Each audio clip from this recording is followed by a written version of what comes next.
आप सबका दिल से यहां बहुत बहुत स्वागत, नमस्कार।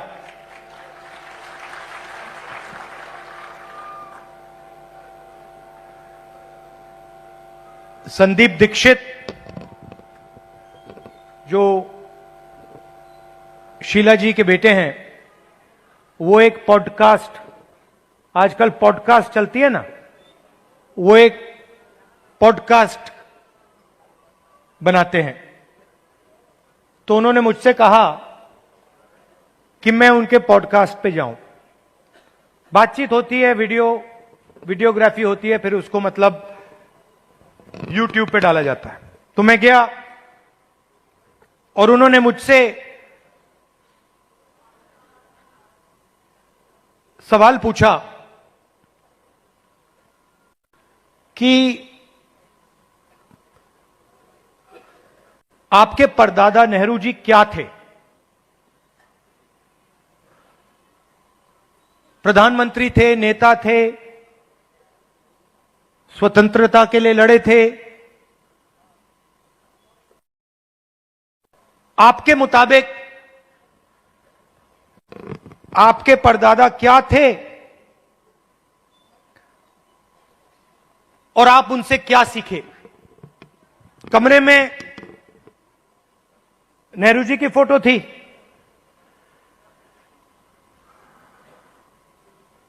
एक तरफ गांधी जी की पेंटिंग थी, और मैंने सोचना शुरू किया कि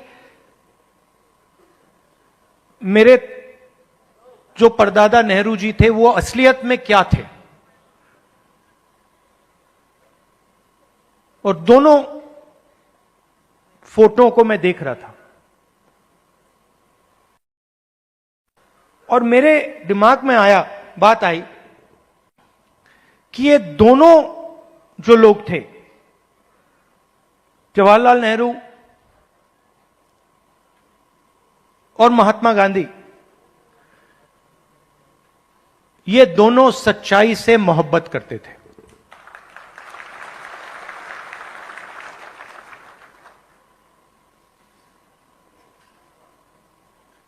और अगली लाइन में मैंने बोला, सिर्फ नेहरू जी नहीं, सिर्फ महात्मा गांधी जी नहीं, उसमें आप एक लंबी लिस्ट लगा सकते हो। उसमें आप अंबेडकर जी को जोड़ सकते हो, उसमें आप, ये लाइए जरा फोटो, उसमें आप इनको भी जोड़ सकते हो। और ये फोटो अभी मैंने देखी थी, मुझे बहुत अच्छी लगी। क्यों अच्छी लगी बताइए?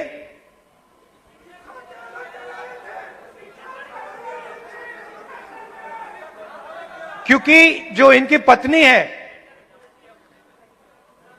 और इनके बीच में समानता है, रिस्पेक्ट है। ये देखकर ये पता लग रहा है कि रिस्पेक्ट है। तो ये सब लोग, और आप हजारों साल पहले शुरू कर सकते हैं।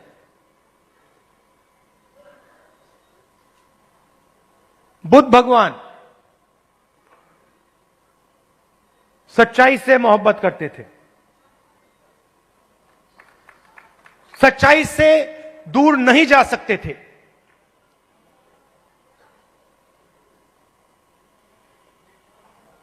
गुरु नानक, कबीर, बसवना, नारायण गुरु, लिस्ट है।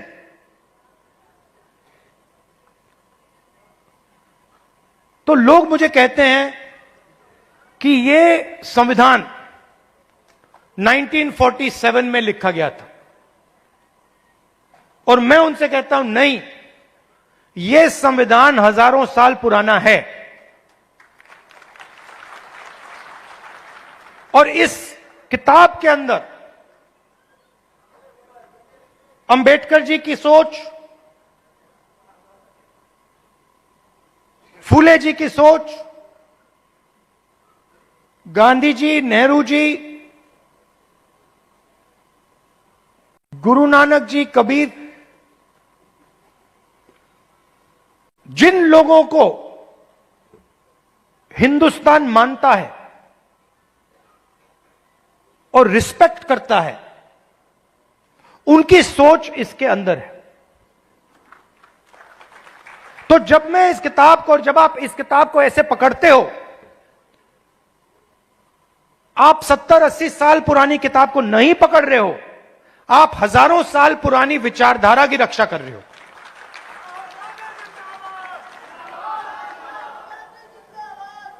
और अगर हम सच्चाई की बात करें तो क्या इसमें सावरकर जी की विचारधारा है? हो ही नहीं सकती, क्योंकि वो सच्चाई का सामना नहीं कर पाए। अब ये बात किसी को अच्छी लगे ना लगे, ये सच्चाई है तो मुझे ये बोलनी ही पड़ेगी। तो कॉन्स्टिट्यूशन हिंदुस्तान की सच्चाई का रक्षक है, और जो हजारों सालों का जो विजडम है, जो हिंदुस्तान के लीडर्स ने, बड़े बड़े महापुरुषों ने इस देश की जनता से सीखा, वो इसके अंदर है।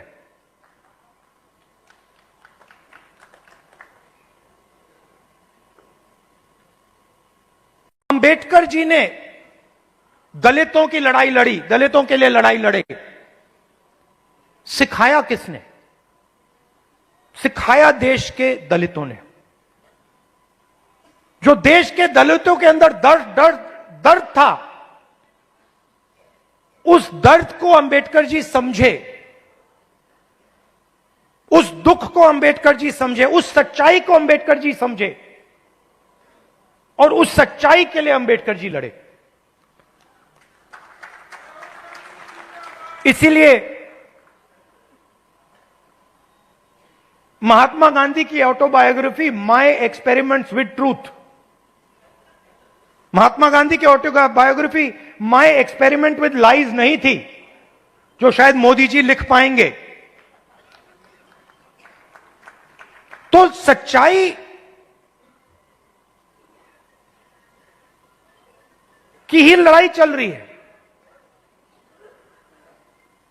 और आजकल क्या हो रहा है, सच्चाई बोलना हिंदुस्तान में मुश्किल है, आसान नहीं। आप देख लीजिए, हमारी पॉलिटिक्स को देख लीजिए, पॉलिटिक्स को देख लीजिए, बड़े बड़े नेताओं को देख लीजिए, बोल नहीं पाते हैं। पूरा देश जानता है कि सच्चाई ये है, और बड़े से बड़े नेता चुप हो जाते हैं। ये पूरे देश को दिख रहा है। मगर एग्जाम्पल क्या दिया? बुद्ध भगवान ने, अंबेडकर जी, गांधी जी, इन लोगों ने एग्जाम्पल क्या दिया? डरना नहीं है, जो सच्चाई है वो देश के सामने रखनी है। और यही आप लोग कर रहे हो, यही आप लोग कर रहे हो। आप लोग डरते नहीं हो, आप लोगों को दबाया नहीं जा सकता है। आपके अंदर, खून के अंदर, फूले जी, अंबेडकर जी, गांधी जी, ये सब आपके खून के अंदर हैं, और इनकी विचारधारा आपके खून के अंदर है, मेरे खून के अंदर है, और इसको कोई नहीं मिटाने जा रहा है, कोई मिटा ही नहीं सकता। मैं आपको आज 2-3 चीजें कहना चाहता हूं, मगर मेरी माइंड में एक सवाल है। तो सबसे पहले मैं आपसे सवाल पूछना चाहता हूं, देखना चाहता हूं, आप में से, आपने देखा होगा अमेरिका के राष्ट्रपति ने स्टॉक मार्केट की धज्जियां उड़ा दी हैं, देखा होगा, देखा ना? अच्छा, आप मुझे बताइए, आप में से, इस भीड़ में से कितने लोग स्टॉक मार्केट में पैसा डालते हैं? हाथ उठा के दिखाइए।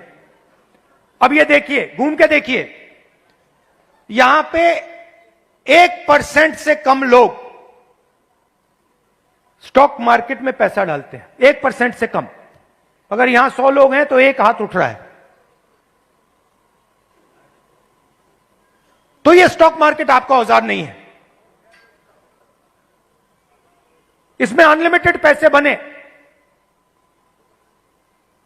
मगर इसका फायदा आपको नहीं मिला।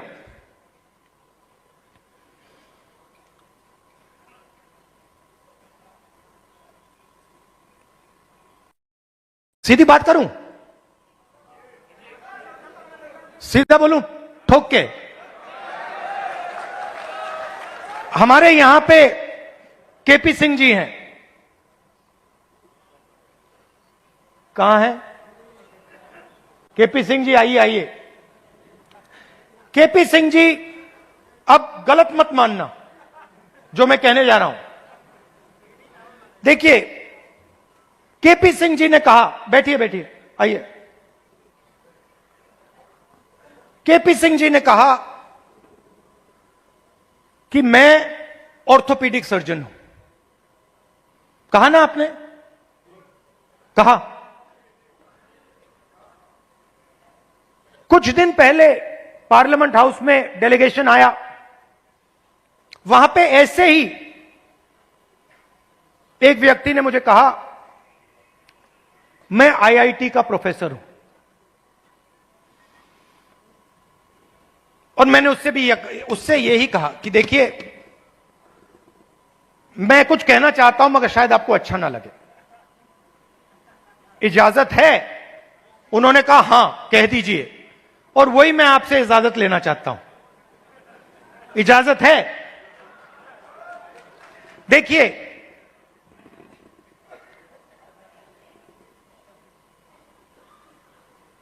आप में ऑर्थोपीडिक सर्जन की स्किल है, ऑर्थोपीडिक सर्जन की नॉलेज है, ज्ञान है। जो ऑर्थोपीडिक सर्जन होता है वो आप में सब कुछ है, मगर आप ऑर्थोपीडिक सर्जन नहीं हो। क्यों? क्योंकि पूरा का पूरा सिस्टम आपके खिलाफ काम करता है। आप सोचते हो कि आप ऑर्थोपीडिक सर्जन हो, मगर आप अस्पताल को कभी नहीं चला पाओगे। आपको चलाने नहीं दिया जाएगा, कभी नहीं चलाने दिया जाएगा। और अगर आप में क्षमता चलाने की हो तो आपको फाइनेंस नहीं मिलेगा, पैसा नहीं मिलेगा, बैंक लोन नहीं मिलेगा। और अगर आपने बैंक लोन ले लिया और आपने अस्पताल भी शुरू कर दिया, तब ब्यूरोक्रेसी आपको रोकने की कोशिश करेगी। तो आपके मन में लग रहा है आपको कि मैं ऑर्थोपीडिक सर्जन हूं, मगर ऑर्थोपीडिक सर्जन के सच्चे औजार आपके हाथ में नहीं है, आपके खिलाफ काम कर रहे हैं।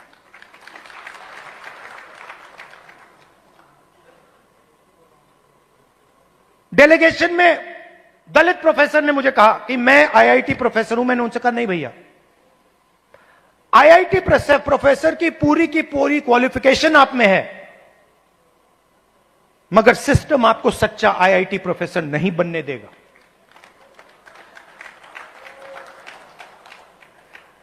और यह सच्चाई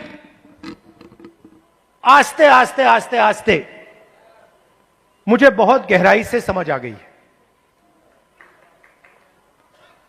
इस देश में अगर आप दलित हो, पिछड़े वर्ग के हो, आदिवासी हो, माइनॉरिटी हो, और उसमें मैं महिला भी जोड़ सकता हूं, पिछड़ा बोला, ईबीसी हो, अति दलित हो, अगर आप अपर कास्ट के नहीं हो तो आप सेकंड क्लास सिटीजन हो। और मैं ये ऐसे नहीं बोल रहा हूं, मैं सोच समझ के बोल रहा हूं। मैं पढ़ लिख के बोल रहा हूं और मैं सिस्टम को बहुत गहराई से देखने के बाद बोल रहा हूं। मैं आपको 2-3 उदाहरण देना चाहता हूं। तेलंगाना में हमने कास्ट सेंसस किया और बात अब तेलंगाना में कास्ट सेंसस से बहुत आगे निकल गई है।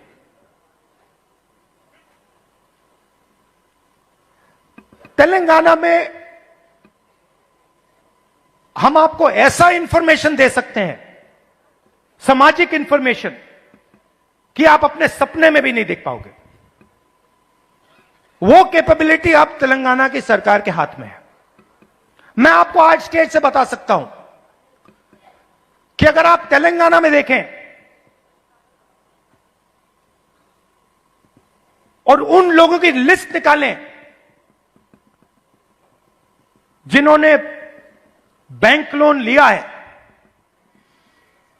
सरकारी बैंक लोन, सरकारी बैंक से लोन या प्राइवेट बैंक से लोन, उस लिस्ट में आपको ना एक ओबीसी मिलेगा, ना एक ईबीसी मिलेगा, ना एक दलित मिलेगा, ना एक आदिवासी मिलेगा।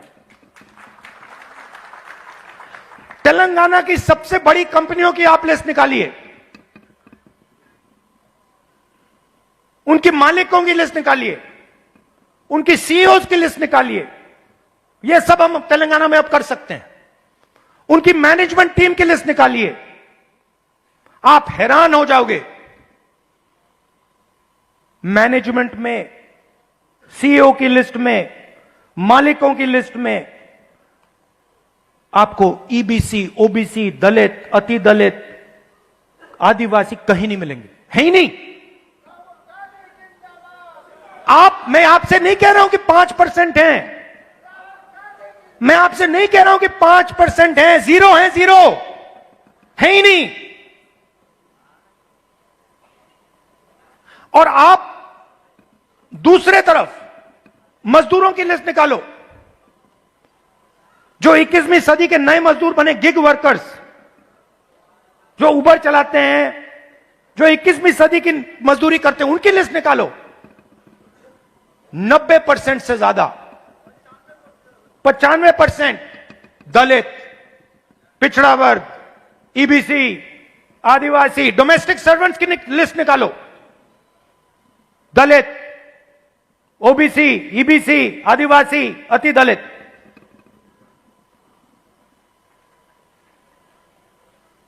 और मैं सिर्फ कंपनियों की बात नहीं कर रहा हूं, मैं अस्पतालों की बात कर रहा हूं, शिक्षा के सिस्टम की बात कर रहा हूं, सरकार की बात कर रहा हूं, कॉर्पोरेट इंडिया की बात कर रहा हूं। जहां भी आप देखो, आप हो ही नहीं।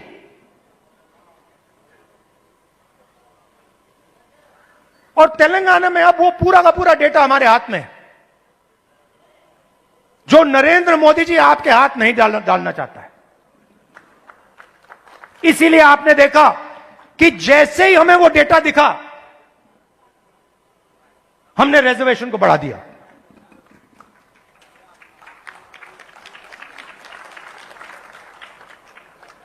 मैंने नरेंद्र मोदी जी को लोकसभा में सामने बोला, ये जो फेक दीवार बना रखी है 50% रिजर्वेशन की, इसको अगर आप नहीं तोड़ोगे तो हम इसको तोड़ के गिरा के फेंक देंगे।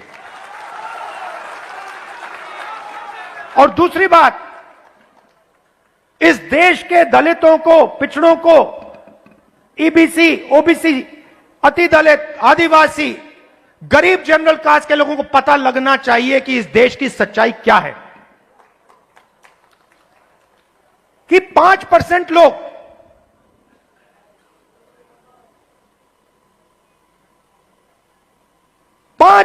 लोग इस पूरे के पूरे देश को चला रहे हैं।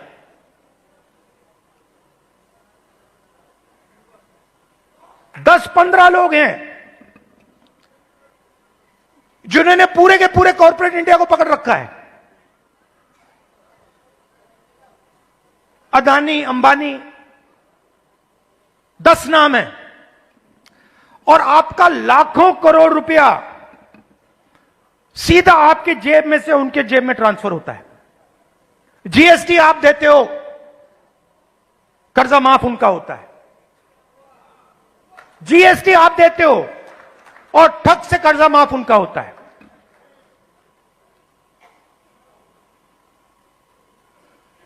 आप स्कूटर में पेट्रोल भरते हो,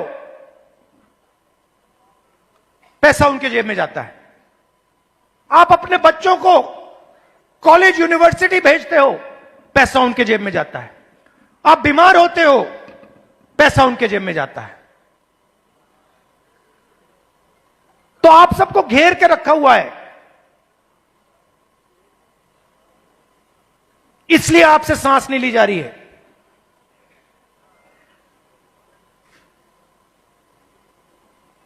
क्योंकि पूरे सिस्टम ने आपको घेर के रखा हुआ है, और उसमें गरीब जनरल कास्ट भी हैं। वो भी उन कंपनियों में नहीं जा सकते, वो भी डॉक्टर नहीं बन सकते, वो भी लॉयर नहीं बन सकते।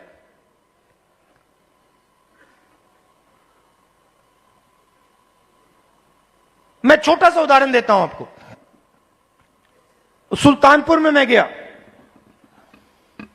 वहां पे चेतराम मोची जी हैं। पता नहीं आपने वीडियो देखा नहीं देखा?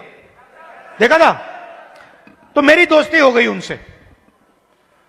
मैंने गाड़ी रोक दी, मैं वहां जाके बैठ गया। मैं आपको बताना चाह रहा हूं कैसे फंसाया गया है,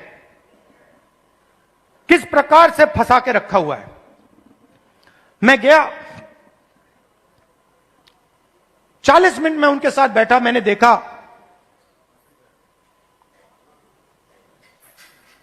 कि हुनर की कोई कमी नहीं है। उनसे आप कोई भी उनको आप कोई भी जूता दे दो और कहो भैया इसको बना दो, कोई भी हो, मतलब ब्रांडेड जूता हो, ये आपने जो पहना हुआ ये हो, कुछ भी, 2-3 घंटे में वही जूता आपको मिल जाएगा, उससे अच्छा मिल जाएगा।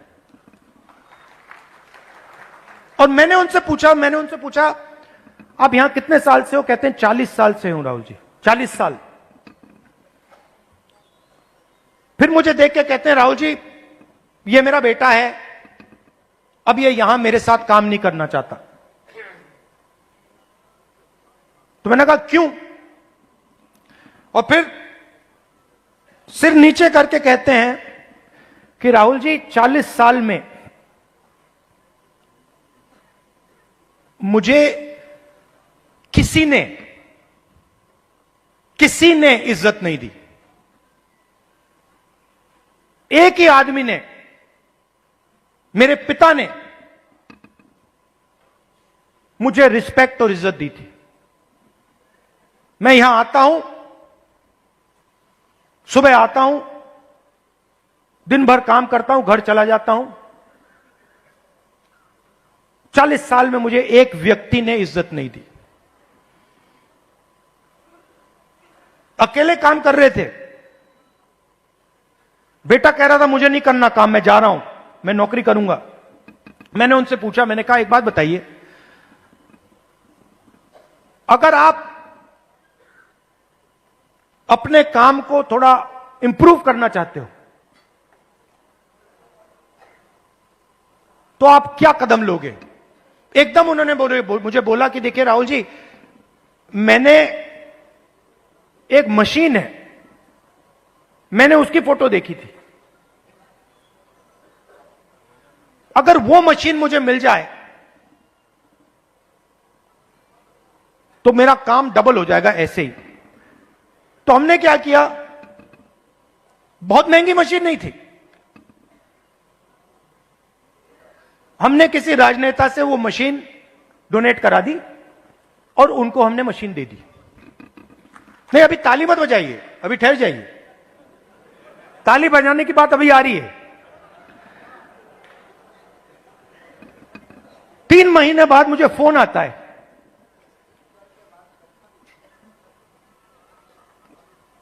चेतराम मोची जी कहते हैं राहुल जी मैं बड़ा खुश हूं। मैंने कहा क्यों?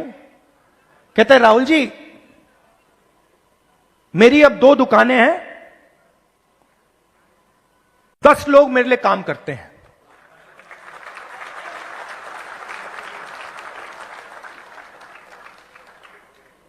दस लोग मेरे लिए काम करते हैं।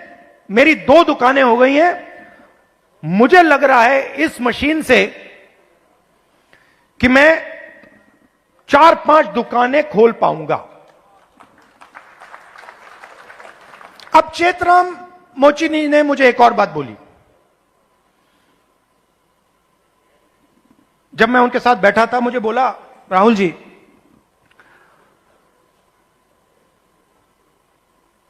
यूपी सरकार ने मुझे एक बार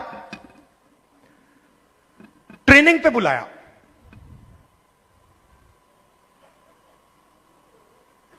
उनकी योजना थी, ट्रेनिंग पे बुलाया। तो मैंने उनसे कहा, क्या सीखे? कहते, राहुल जी, मैं वहां गया, ट्रेनर से ज्यादा तो मुझे मालूम था। वो ट्रेनर को, मतलब वो तो ट्रेनर मोची ही नहीं था, उसको तो कुछ मालूम ही नहीं था। मैंने कुछ टाइम उसको समझाने की कोशिश की, मगर फिर वो समझा नहीं तो वापस आ गया। अब आप देखिए, हुनर किसके हाथ में है? चेतराम जी के हाथ में। ट्रेनिंग कौन दे रहा है?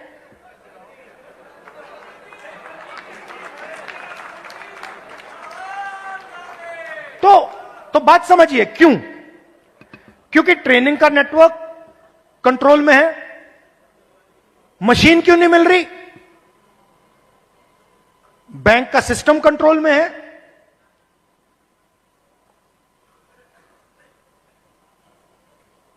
ट्रेनिंग क्यों नहीं हो रही? क्योंकि चेतराम जी ट्रेनिंग के सिस्टम में ही नहीं है। जिसके पास हुनर है, जिसके पास ज्ञान है, वो ट्रेनिंग करा ही नहीं रहा है। तो मैंने क्या किया? इससे मैंने क्या सीखा? मैंने तेलंगाना के चीफ मिनिस्टर को चिट्ठी लिखी और मैंने उनको सुझाव दिया। मैंने कहा कि देखिए, ये पता लगाइए आप कर सकते हैं या नहीं। आईटीआई के सिस्टम में क्या होता है? ट्रेनिंग होती है, बढ़ई की ट्रेनिंग होती है, प्लम्बर की ट्रेनिंग होती है, मोची की ट्रेनिंग होती है, कुम्हार की ट्रेनिंग होती है, ये सब ट्रेनिंग होती है। तेलंगाना में मैंने चीफ मिनिस्टर को सुझाव दिया कि आप ऐसे कीजिए, आप सर्टिफिकेशन सेंटर बनाइए। तेलंगाना में लाखों मोची हैं, नेटवर्क है मोची का, उस नेटवर्क के अंदर हुनर है, कैपेबिलिटी है। मैंने चीफ मिनिस्टर से कहा कि ट्रेनिंग इनसे करवाइए। तो हजारों मोची, जो गुरु शिष्य की परंपरा है हिंदुस्तान में, हजारों मोची ट्रेनिंग कराएंगे। सर्टिफिकेशन सरकार करेगी और जब एक मोची ट्रेनिंग करेगा और उसका शिष्य सर्टिफिकेशन पाएगा, तो मोची के बैंक अकाउंट में सीधा सरकार पैसा डालेगी। तो मेरा कहना है, सवाल पूछता हूं आपसे, बढ़इयों के लिए हिंदुस्तान में बैंक क्यों नहीं है? मोचियों के लिए हिंदुस्तान में बैंक क्यों नहीं है? बढ़इयों का अपना ट्रेनिंग सेंटर क्यों नहीं है? हुनर तो उनके पास है। तो जाति जनगणना जो हमने तेलंगाना में किया है, वो विकास के सिस्टम को ही बदलने जा रहा है। क्योंकि हम 21वीं सदी में जी रहे हैं। डेटा की सदी है। सब लोग डेटा की बात करते हैं। तेलंगाना में हमारे पास जाति का पूरा डेटा हमारे हाथों में है और इस डेटा के साथ हम तेलंगाना की पूरी राजनीति को बदल सकते हैं। और जो सचमुच में आपका हक है, जाति जनगणना के माध्यम से वो हम आपको दिलवा सकते हैं। और सीधी सी बात है, बहुत सारे लोग कहते हैं कि भैया देखो, जाति जनगणना नहीं होना चाहिए। मोहन भगवत जी कहते हैं जाति जनगणना नहीं होना चाहिए।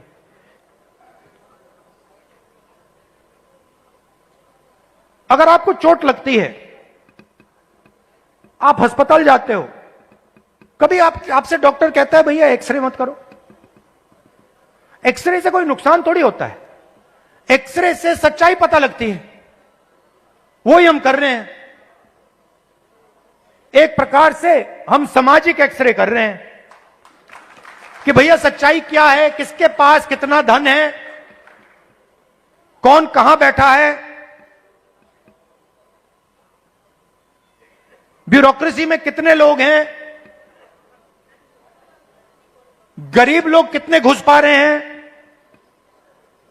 कौन सी जात के लोग कहां घुस रहे हैं, कहां जा रहे हैं, किन लोगों को कैसे रोका जा रहा है, यह सब जाति जनगणना से मिल जाएगा। तो यह एक क्रांतिकारी कदम है, क्रांतिकारी कदम है। इसीलिए आरएसएस और बीजेपी इसको रोकना चाहते हैं और इसको अब दुनिया की कोई शक्ति नहीं रोक सकती है। बिहार में कांग्रेस पार्टी का मैं आपको रोल बताता हूं। देखिए,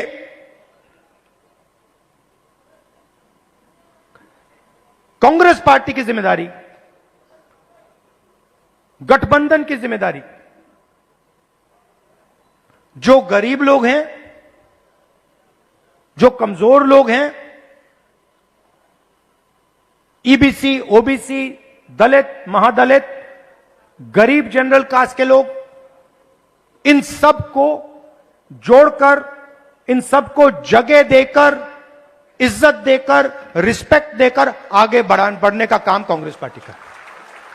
और मैं आपसे पहला व्यक्ति हूंगा जो आपसे कहेगा कि कांग्रेस पार्टी ने जो पहले काम करना चाहिए था, जिस गति से काम करना चाहिए था, जिस मजबूती से बिहार में काम करना चाहिए था, वो हमने नहीं किया। और हम अपनी गलती से समझे हैं और अब हम बिना रुके पूरी शक्ति के साथ जो बिहार के कमजोर लोग हैं, बिहार के गरीब लोग हैं, छोटी जात, छोटी अलग अलग जो ओबीसी, ईबीसी, दलित, महादलित के लोग हैं, उन सब को हम लेकर एक साथ हम आगे बढ़ेंगे। कुछ दिन पहले हमने अपने डिस्ट्रिक्ट प्रेसिडेंट्स चुने और मैं ये नहीं कहूंगा कि ये बहुत बड़ा कदम है, मगर ये एक जरूरी कदम है। पहले हमारे डिस्ट्रिक्ट प्रेसिडेंट्स की लिस्ट में 2/3 अपर कास्ट के लोग थे। अब हमारी नई डिस्ट्रिक्ट प्रेसिडेंट्स की लिस्ट में 2/3 ईबीसी, ओबीसी, दलित, पिछड़ा वर्ग, माइनॉरिटी के हैं। और अगर आप हमारे वर्किंग प्रेसिडेंट्स को देखें तो यह बात और भी गहराई से हुई है। मैंने और खारगे जी ने बिहार की टीम को साफ बता दिया है कि आपका काम बिहार के गरीब जनता की रिप्रेजेंटेशन का काम है। आपका काम दलितों, ईबीसी, ओबीसी, गरीब जनरल कास्ट, महिलाओं को जगह देने का काम है और आपको यह काम बिना झिझके, बिना डरे यह काम पूरा करना है। हम राजनीति में आपके लिए दरवाजा खोलना चाहते हैं। आपके युवाओं को हम राजनीति में लाकर, आपको हम राजनीति में लाकर बिहार का चेहरा बदलना चाहते हैं।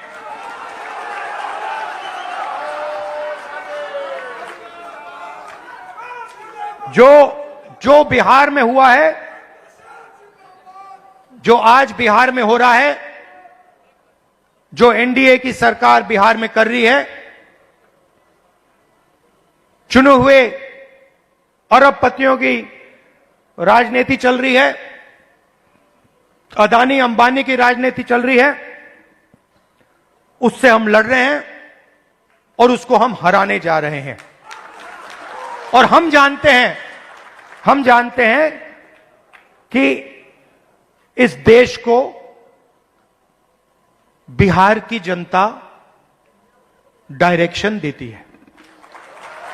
जब भी राजनीतिक बदलाव आता है, अंग्रेजों के खिलाफ राजनीतिक बदलाव आया, बिहार की जनता ने यह बदलाव लाने का काम किया था और हम समझते हैं कि बिहार की जनता फिर से यह काम करना चाह रही है और यह काम करेगी। और हम आपके साथ मिलकर, शामिल होकर यह काम करना चाहते हैं। सबसे जरूरी लक्ष्य कॉन्स्टिट्यूशन की रक्षा करना है। हमारी जो पुरानी विचारधारा है, बिल्कुल मतलब ऐसे, और जो इसके सामने आएगा, आपने देखा होगा पहले नरेंद्र मोदी, उनकी पार्टी कह रहे थे 400 पार, देखा आपने 400 पार। उसके बाद कांग्रेस पार्टी, इंडिया गठबंधन सामने खड़ा हुआ और फिर मोदी जी जब पार्लियामेंट आई, यूं किए कि मैं बदलूंगा नहीं इसको। तो कॉन्स्टिट्यूशन ने और आपने कॉन्स्टिट्यूशन को बचाने का काम किया। इसके लिए मैं आपको दिल से धन्यवाद करता हूं। और जहां भी देखिए, और जहां भी मेरी जरूरत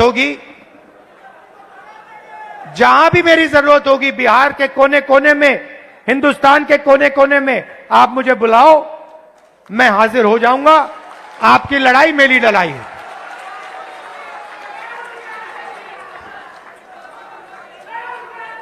दिल से आप सबका बहुत बहुत धन्यवाद।